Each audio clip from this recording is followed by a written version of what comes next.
We got the rear shocks, so we're gonna put them on now. It's gonna be sick. Okay, really, I just have it jacked up. And then I put a jack with the block under there so that when I take this off, we're gonna find out how to take this off on the Gen 5. It just doesn't fall down, drop down. Zoom out a little bit. The skid just doesn't fall out. This is different. The back one is different than the Gen 4 and all the others. The front one is the same. So we're gonna learn how to do that tonight. Never done it, but looks fairly easy, I hope. So we'll dig into it.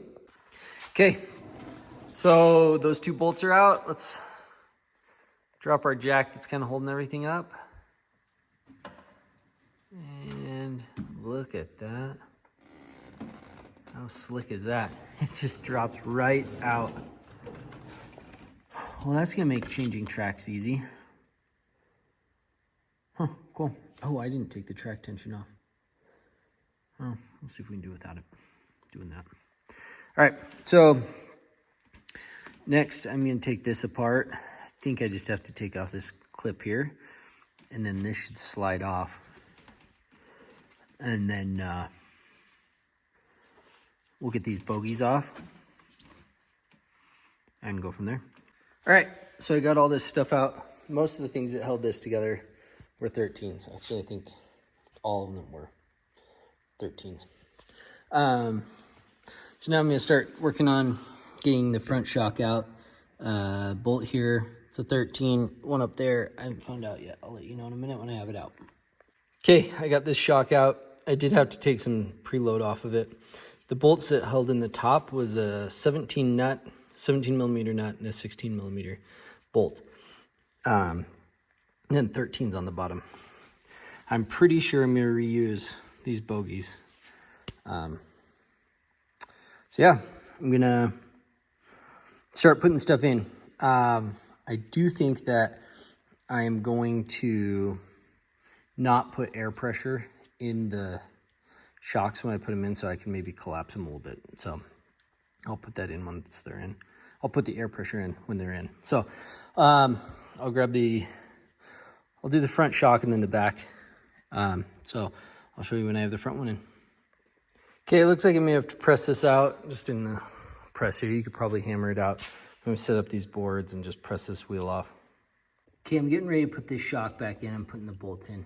There is a washer on the inside of the skid on both sides. So you have to get the bolt in, put the washer on, put it through the shaft of this shock, washer, through the rail, washer, nut. So kind of a lot there, but a lot of washers. So 4 washers for this one thing. Okay, so you have to compress this a little bit to get it in without probably, I don't know. Maybe if I would have loosened the track, it would have been easier. I don't think so. Anyway, so I just put this strap around it and then let it out slowly until the pressure was, until it lined up perfect. So top one's in, bottom one's going in as we speak. Okay, it was late when I finished this up and I was getting frustrated. So here's some things, and also some of the videos I made got deleted. Tom supplies you with a new, this bracket right here. That's new. You have to take this bolt out and replace that. You put the bushings in, these rods. Ah, man, I wish I could remember what they're called. And you put the shock in. This piece right here goes in, and you have to put the long part going back. This, Tom told me, was to prevent if your front shock is fully compressed and your back is not, like you're loading onto a sled deck or something, this piece can over-rotate. Now this whole back piece is new. This is Tom's, okay? It's not T-motion. It's totally locked out. Won't move at all. Here, I'll shake the sled here. It's locked out, but it's a new piece that you add, okay? putting these back in. So this piece here, you have to sand this down a little bit. So I just took a piece of sandpaper and put it on the bench. Let me show you here. I'll come over here and show you. So yeah, I had this piece here. I took that bracket's plastic, kind of swirled it and sanded it down, because SKIDOO has some tolerance on these parts. So then, no, I didn't put any air in the suspension. And then put this all back together, right? So put the wheel on, put the bracket, or put that little plastic bracket on.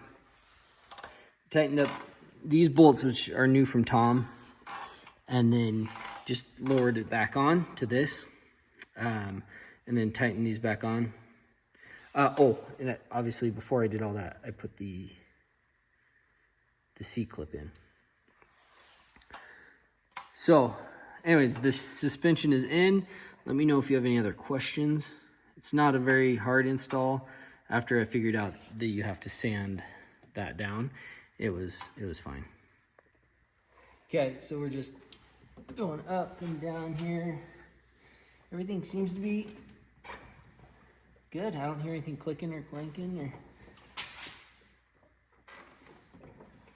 So we'll throw some air in it and go ride. All right, so Brad and I went out for a ride. It was awesome, but I messed up. I did not sand this down enough and my clip fell off. So, easy fix. Just need to pull this again, drop the track. I have the crane hooked on, and then I'll sand that down and replace it. But it worked awesome. I can show you a clip now.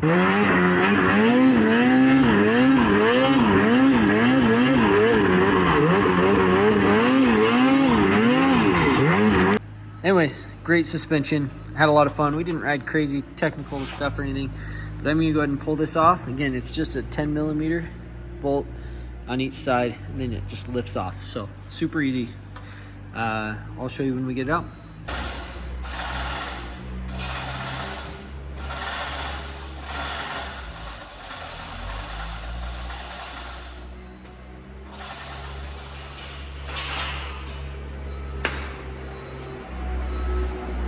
Okay, that kind of, there's guys outside. So anyways, this just lifts off, this comes off, we'll sand it, put it back on, and we're done. Okay, it clipped in this time and I heard it.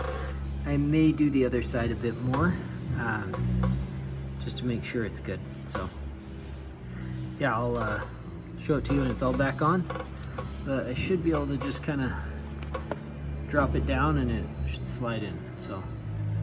So I've had one ride on this that you'll see the full ride later, but I love this Fox suspension.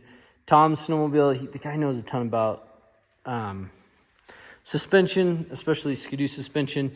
Lee just ordered it for that sled there that he just bought. So stick around. We are gonna do some more riding. Well, I'm going out again. I'm not sure if I'm riding this or not. Probably gonna ride the 146 tomorrow. But anyways, thanks for watching. We do videos every every Wednesday and Saturday, and shorts every day, and a live on Tuesdays. So thanks for watching.